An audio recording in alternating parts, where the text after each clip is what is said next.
Hello दोस्तों, आज हम लोग इनवर्स ट्रिग्नोमेट्री का पार्ट 2 पढ़ने वाले हैं। पार्ट 1 हम लोग कंप्लीट कर चुके हैं। जो नहीं देखा होगा, वीडियो के डिस्क्रिप्शन में लिंक पड़ा हुआ है, उसको जाकर देख ले। उसमें डोमेन एवं रेंज का थ्योरी पढ़ाया गया है। चलिए आज हम लोग 2.1 की ओर चलते हैं, जो डोमेन एवं रेंज के पर बेस है। इससे पहले हम लोग कुछ फार्मूला पढ़ लेते हैं। पहला, साइन इनवर्स माइनस एक्स। जब साइन इनवर्स माइनस एक्स हो तो इसका होता है minus sine inverse x, minus sine inverse x. दूसरा, cos inverse minus x, cos inverse minus x, तो इसका होता है pi minus cos inverse x, cos inverse x. तीसरा, tan इनवर्स माइनस एक्स, तो इसका होता है minus tan inverse x, minus tan inverse x. cot inverse minus x, cot inverse minus x, इसका होता है pi minus cot inverse x. sec inverse minus x, sec inverse minus x, इसका होता है pi minus sec inverse x, sec inverse minus x का होता है pi minus sec inverse x. cosec inverse minus x, cosec inverse minus x का होता है minus cosec inverse x, cosec inverse minus x का होता है माइनस cosec इनवर्स एक्स। चलिए इस पर बेस हम लोग क्वेश्चन करते हैं।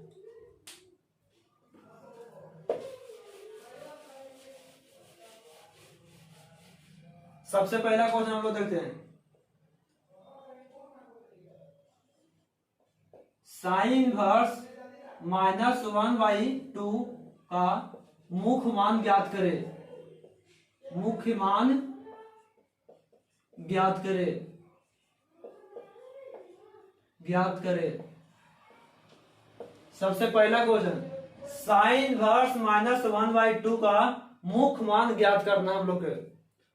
देखिए इसका दो मेथड होता है। सबसे पहला मेथड कि sign inverse minus 1/2, sign inverse minus 1/2, और हम लोग जानते हैं कि 1/2 साइन 30 डिग्री का वैल्यू होता है, साइन 30 डिग्री का वैल्यू, 1/2 साइन में 30 डिग्री का वैल्यू होता है। तो यहाँ हो जाएगा sine inverse minus sine π/6, sine π/6। अभी इससे पहले हम लोग बता चुके हैं कि साइन इनवर्स माइनस एक्स होगा तो इसका लिखाएगा minus sine inverse x, minus sine inverse x. तो जब बाहर है माइनस तो इसको हम अंदर कर देंगे, तो साइन इनवर्स साइन माइनस π/6, तो साइन साइन कैंसिल आएगा माइनस π/6, माइनस π/6। आइए देखते हैं कि माइनस π/6 साइन इनवर्स का रेंज के अंदर है या नहीं। तो साइन इनवर्स एक्स का रेंज होता है माइनस π/2 से प्लस π/2। इसके अंदर ही वैल्यू है या नहीं, तो चेक करते हैं। तो माइनस π/2 से प्लस π/2 के बीच में माइनस π/6 आता है, तो मेरा आंसर सही होगा। चलिए दूसरा क्वेश्चन देखते हैं।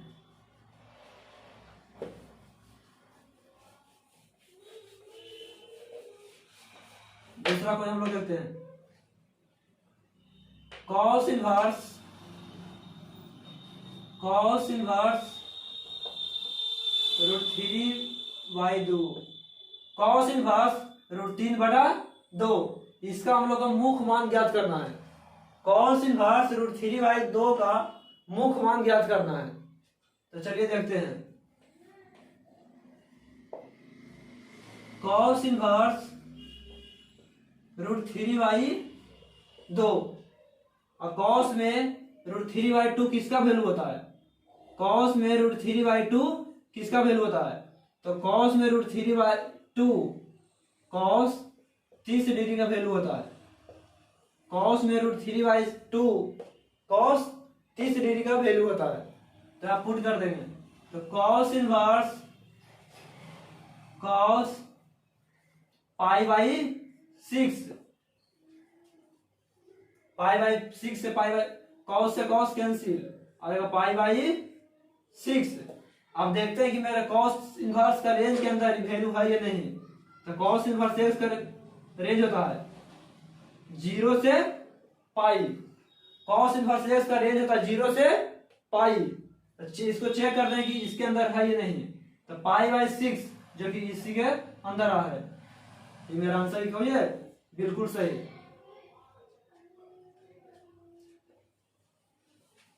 चलिए तीसरा नंबर क्वेश्चन देखते हैं हम लोग।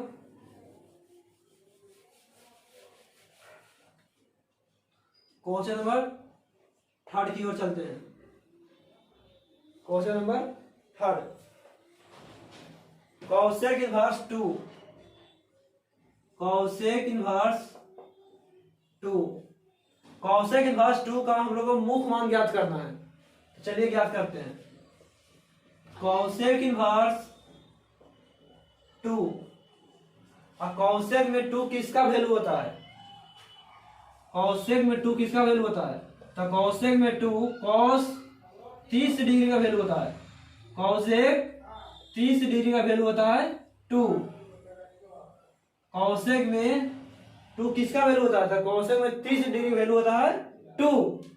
तो यहाँ पुट करते हैं, कॉसेक इनवर्स 2 की जगह पर पुट कर देंगे कॉसेक π/6, कॉसेक π/6, कॉस से कॉस कैंसिल आगे π/6। अब इसको चेक करते हैं कि कॉसेक इनवर्स का रेंज के अंदर है या नहीं। तो हम जानते हैं कॉसेक इनवर्स एक्स का रेंज होता है -π/2 से +π/2। कॉसेक इनवर्स का रेंज होता है -π/2 से +π/2। तो इसको चेक करते हैं कि इसके अंदर है या नहीं। तो देखते हैं तो इसी के अंदर ही है। तो मेरा आंसर ही सही होगा। जब मुख्य मान जितना भी उसके रेंज के अंदर हो तो मेरा आंसर क्या होता है? सही होता है। चलिए अगला क्वेश्चन चलते हैं। क्वेश्चन नंबर 4, क्वेश्चन नंबर 4 की ओर चलते हैं। Question number 4, tan inverse -√3, tan inverse -√3, tan inverse -√3 इसका हम लोग का मुख्य मान ज्ञात करना है। tan इनवर्स -√3 का मुख्य मान ज्ञात करना हम लोग का। तो इससे पहले हम लोग फार्मूला पढ़े हैं कि जब tan इनवर्स -x हो तो -tan इनवर्स x लिखा था। तो -tan इनवर्स √3। इसके पहले हम लोग पढ़ चुके थे कि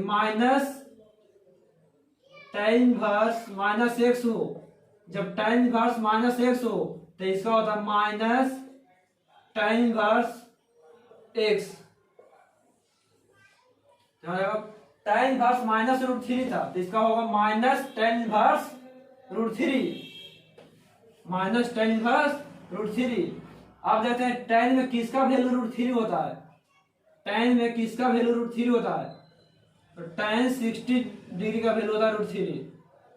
tan 60 डिग्री का वैल्यू होता है √3। तो tan इनवर्स tan π/3 60 डिग्री को ही हम लोग π/3 कहते हैं। 60 डिग्री को π/3 कहते हैं और 30 डिग्री को π/6 कहते हैं और 45 डिग्री को π/4 कहते हैं और 90 डिग्री को π/2 कहते हैं। π/2 90 डिग्री को π/2, 60 डिग्री को π/3, 30 डिग्री को π/6, 45 डिग्री को π/4 कहते हैं। तो tan इनवर्स से tan कैंसिल आगे 3 माइनस पाई बाई 3। अब इसको चेक करते हैं रेंज के अंदर है या नहीं। तो tan इनवर्स x का रेंज होता है माइनस पाई बाई 2 से प्लस पाई बाई 2। मेरा आंसर जब सही होगा जब ये आंसर माइनस पाई बाई 2 और प्लस पाई बाई 2 के बीच होना चाहिए। तो देखते हैं ये माइनस पाई बाई 3 इसी के अंदर में है, ये मेरा आंसर सही होगा। यानी tan इनवर्स माइनस रूट 3 का मुख्य मान माइनस पाई बाई 3 होगा। चलिए क्वेश्चन नंबर 5 की ओर चलते हैं हम लोग। Question number 5,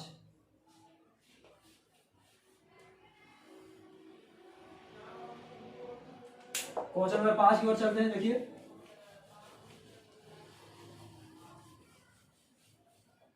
question number 5, cos inverse minus 1/2, cos inverse minus 1/2 का मुख्य मान ज्ञात करना है। तो cos इनवर्स माइनस 1/2, इसका फॉर्मूला हम लोग पहले अभी पढ़ चुके हैं। cos इनवर्स माइनस एक्स हो, जब cos इनवर्स माइनस एक्स तो इसका होता है pi minus cos inverse x, pi minus cos inverse x. यहाँ होगा पाई माइनस cos इनवर्स 1/2। आप देखना ये 1/2 cos किसका वैल्यू होता है, 1/2 cos किसका वैल्यू होता है। तो 1/2 cos 60 डिग्री का वैल्यू होता है, 1/2 cos 60 डिग्री का वैल्यू होता है। यहाँ पुट कर देंगे pi minus cos inverse cos 60 degree, pi minus cos से cos कैंसिल, पाई बाई 3, इसको एलसीएम लेंगे तो आ जाएगा 2 पाई बाई 3, 2 पाई बाई 3। अब इसको भी चेक करेंगे कि cos इनवर्स का रेंज के अंदर है ये वैल्यू नहीं। तो cos इनवर्स एक्स का रेंज होता है, cos इनवर्स एक्स का रेंज होता है 0 से पाई, cos इनवर्स एक्स का रेंज होता है 0 से पाई। तो इसको चेक करेंगे 0 से पाई के बीच में है या नहीं। तो देखिए चेक करते हैं 2 पाई बाई 3, तो 2 गुने अब पाई बाई 3 का वैल्यू होता है 60 डिग्री, यानी 2 गुने 60 डिग्री 120 डिग्री, जो कि पाई 0 और पाई के बीच में है। यानी cos इनवर्स माइनस 1/2 का मुख्य मान होगा 2 pi by 3। cos inverse minus 1/2 का मुख्य मान होगा 2 पाई बाई 3। चलिए चलते हैं अगला क्वेश्चन, क्वेश्चन नंबर 6 की ओर चलते हैं।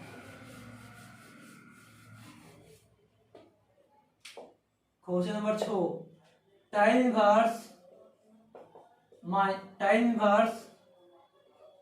माइनस 1 का मुख्य मान ज्ञात करना है।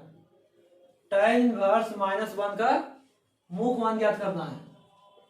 तो अगर tan इनवर्स माइनस 1, आई फार्मूला हम लोग इससे पहले पढ़ चुके थे कि tan इनवर्स माइनस एक्स रहे तो उसका होता है माइनस tan इनवर्स एक्स। जब tan इनवर्स माइनस एक्स हो तो इसका होता है माइनस tan इनवर्स एक्स। यहाँ पर पुट कर दें माइनस tan इनवर्स 1। आप देखना कि 1 tan में किसका वैल्यू होता है। तो 1 होता है tan 45 डिग्री, tan 45 डिग्री का वैल्यू होता है 1। तो minus tan pi by 4, tan pi by 4, tan से tan कैंसिल आएगा minus pi by 4। tan inverse minus 1 का मुख्य मान होगा minus pi by 4। tan inverse minus 1 का मुख्य मान होगा माइनस पाई बाई 4। चलते हैं अगला क्वेश्चन की तरफ। क्वेश्चन नंबर 7 की ओर चलते हैं।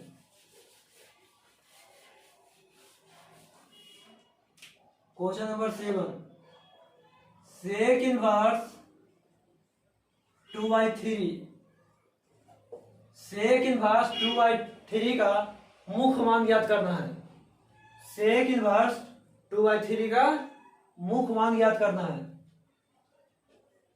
तो देखा सेक इनवर्स 2/3, सेक इनवर्स 2/3। आप देखना कि सेक में किसका वैल्यू 2/3 होता है। सेक में किसका वैल्यू 2/√3 होता है। तो 2/√3 सेक 30 डिग्री का वैल्यू होता है। 2/3 सेक में सेक π/6 का वैल्यू होता है, यानी कि सेक 30 डिग्री का मान 2/√3 होता है। यहां पुट कर लेंगे सेक इनवर्स सेक π/6, सेक π/6, तो सेक से सेक कैंसिल आ जाएगा π/6, यानी सेक इनवर्स 2/√3 का मुख्य मान होगा π/6, π/6। चलिए अब अगला की ओर चलते हैं, क्वेश्चन नंबर 8 की ओर चलते हैं। Question number 8, cot inverse √3, cot inverse √3 का मुख्य मान ज्ञात करना है। cot इनवर्स √3 का मुख्य मान ज्ञात करना है। इसका होगा cot इनवर्स √3। आप देखना है कि cot किसका वैल्यू √3 होता है। cot किसका वैल्यू √3 होता है। तो cot में cot 30 डिग्री का वैल्यू √3 होता है, यानी cos 30 डिग्री का वैल्यू √3 होता है। तो cot inverse cot π/6, cot inverse cot π/6, cot से cot कैंसिल आ जाएगा π/6, यानी cot इनवर्स √3 का मुख्य मान होगा π/6, π/6। चलिए चलते हैं क्वेश्चन नंबर 9 की ओर। क्वेश्चन नंबर 9 की ओर चलते हैं। Question number 9, cos inverse -1/√2, cos inverse -1/√2, इसका मुख्य मान ज्ञात करना है। तो होगा cos इनवर्स -1/√2, इसका फॉर्मूला होता है कि जब cos इनवर्स -x हो, जब cos इनवर्स -x हो तो इसका होगा pi minus cos inverse x, pi minus cos inverse x। क्या होगा pi minus cos inverse 1/√2, pi minus cos inverse 1/√2। तो पाई माइनस cos इनवर्स, और cos में किसका वैल्यू 1/√2 होता है। तो cos में 45 डिग्री का वैल्यू 1/√2, cos में 45 डिग्री का वैल्यू होता है 1/√2। तो होगा पाई माइनस cos से cos कैंसिल, तो π/4, ये हो जाएगा 3π/4, 3π/4, यानी cos इनवर्स -1/√2 का मुख्य मान होगा 3π/4, 3π/4।